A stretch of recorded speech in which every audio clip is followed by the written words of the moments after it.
और लोहार में सम्मान है सबको। तो ये लोहार ही असली है, इसका स्वरूप है। और इसके लिए हम लोग आपकी मांगों को मैंने पढ़ा है, इसमें कोई मांग ऐसी नहीं है जिस पर कि कोई संदेह किया जाए, जिस पर कि कोई झंझट हो। और जिस तरह से हम लोग जुड़ते हैं, चाहे जो भी जात हो, उसमें अलग से जुड़ते हैं। जैसे बोल रहे थे कि नौवा बोलते हैं, चाहे हम लोग कहें राजपुतवा बोलते हैं, तो ये अपमानित शब्द है, अपमान है। लेकिन उसका है कि भाई नाई जो है ठाकुर है, तो ये सम्मानित शब्द है, इसी को बोलना चाहिए, इसको बोलना चाहिए।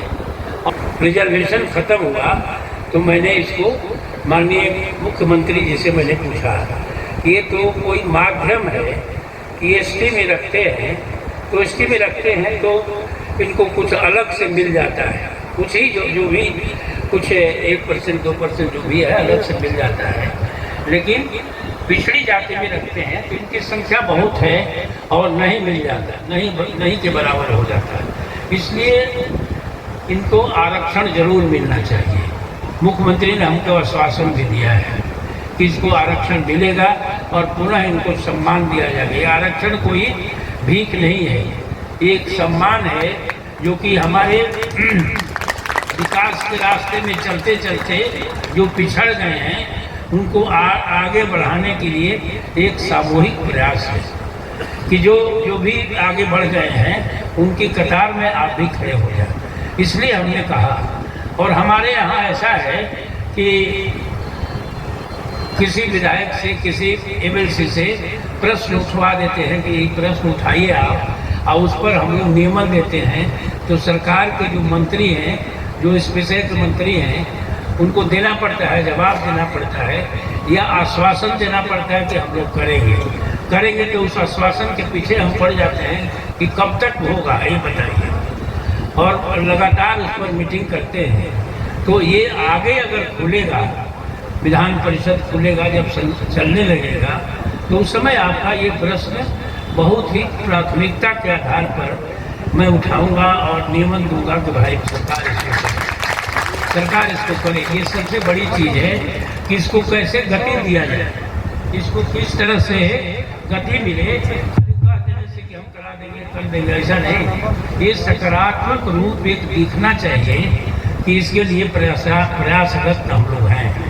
आपकी ये जनसभा जो बता रही है कि दूर दूर से आकर के ये आप जुटे हुए हैं, एक बहुत बड़ी चीज़ है।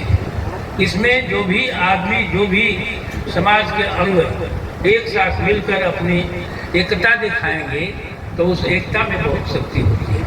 और बाध्य करके सरकार को या किसी को भी इस पर सोचा जाए, क्योंकि ये डेमोक्रेसी है, वोट पर सरकार बनती है, तो उस वोट की चिंता फिर लोग करते रहते हैं कि जब देखते हैं कि समाज के जितने लोग हैं, कितने 35 लाख लोग बताए कि हमारे बिहार में हैं, तो एक अधिक संख्या बहुत ये इज्जत के साथ इसको संख्या को देखना चाहिए। और ये एनडीए को सपोर्ट करते हैं तो एनडीए का जो भी सरकार है उसको इसका अपने ध्यान में लाना चाहिए, जल्द से जल्द करना चाहिए।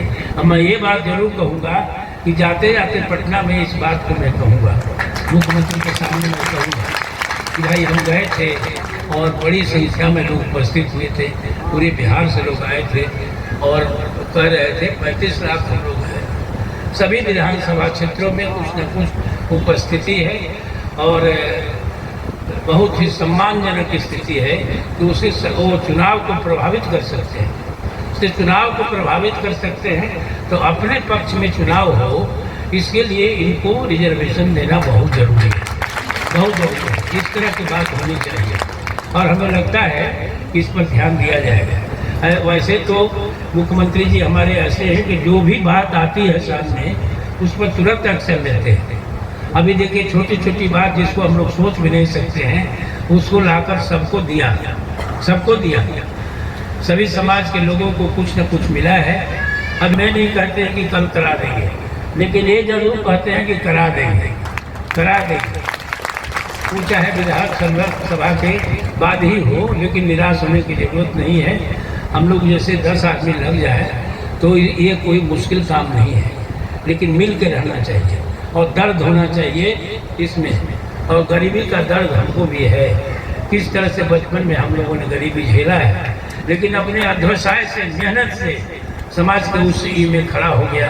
इसमें कोई मदद करने वाला नहीं था। मदद करने वाले जो थे समाज के पिछड़े और समाज के जो ये, वही लोग हमको मदद किए। आज मैं भी नहीं समझता हूँ कि हम बहुत अगले समाज से आते हैं, और न तो हमको कोई ये रखते हैं। इसलिए ये समाज है और ये निर्माण करने वाले समाज है। आज जो हो रहा है, प्रधानमंत्री जी ने कहा कि हम कहेंगे, और विश्वकर्मा समाज के लिए कुछ दिए भी हैं, कुछ राहत की बात हुई है, और उस दिन हम लोग आए थे उसका उद्घाटन करने के लिए। यही इसी भभुआ से हुआ था उसका उद्घाटन।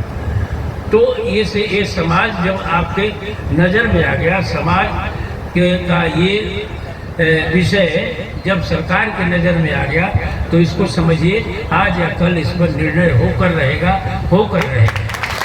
ये हम आप यहाँ इस मंच से कह के जाते हैं, और 1 साल के अंदर जब हो जाएगा तो आपके बिना बुलाए हुए हम यहाँ पर आएंगे और कहेंगे कि हमने करा दिया है। तो ये सारी बातें होती है, लगन होना चाहिए। दुनिया का कोई काम असंभव नहीं है। उसके प्रति आप कितने लगन से, कितने प्रेम से, कितने व्यवहार से लगे हुए हैं कि उस काम को सफल बनाने के लिए। इसलिए मैं कहता हूँ 8 जो ये है मांगे हैं, उसमें ये सब मांगे सब आपका ठीक है। जन्मजात इंजीनियर है, तो मैं भी जन्मजात इंजीनियर हूँ, मैं भी एक इंजीनियर हूँ, तो हम आप ही के जाति के हैं। क्योंकि मैं भी इंजीनियर हूँ, इसलिए आप ही के जात के हैं।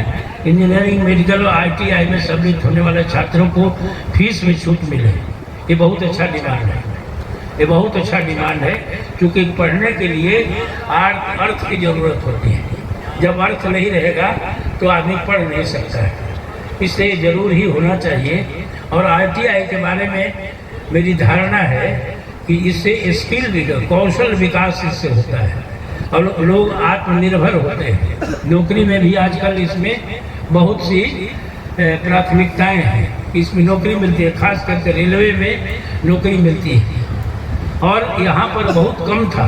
पहले के राज्य जो थे, जो राजकाज चलाते थे, तो पूरे सब मिला करके 31 और 2 35 ITI थे। यहाँ पर 21 ITI थे। मैं लेबर मिनिस्टर था, हम ही देखते थे। तो 21 था और 10 ठो महिला का था ITI, और 2 ठो प्राइवेट में था, 35 था। जब वहाँ पर ये हो गया, भाषण हो रहा था, सबसे पूछा गया था कि आपके स्टेट में कितना ITI है, तो महाराष्ट्र के लोग कहे 500 है, गुजरात के लोग कहे 350 है, और भी प्रदेश के लोग कोई भी 200 से 250 से कम नहीं बोले। हमसे जब पूछा गया तो मुझे बोलने में बड़ी शर्म आती थी कि केवल 35 है। मैंने कहा कि 350 है, झूठ बोल दिया, 350 है। तो उस समय बच गए, लेकिन आ करके 1 साल के अंदर 345 मैंने ITI खुलवा दिया, 345, और सभी रजिस्टर्ड है। तो जो कहा वो सत्य निकला। तो अध्यवसाय करने से, मेहनत करने से अपने टारगेट को आदमी प्राप्त कर सकता है, अपनी प्रतिष्ठा कर सकता है। और कभी भी भेदभाव की नीति नहीं रहनी चाहिए।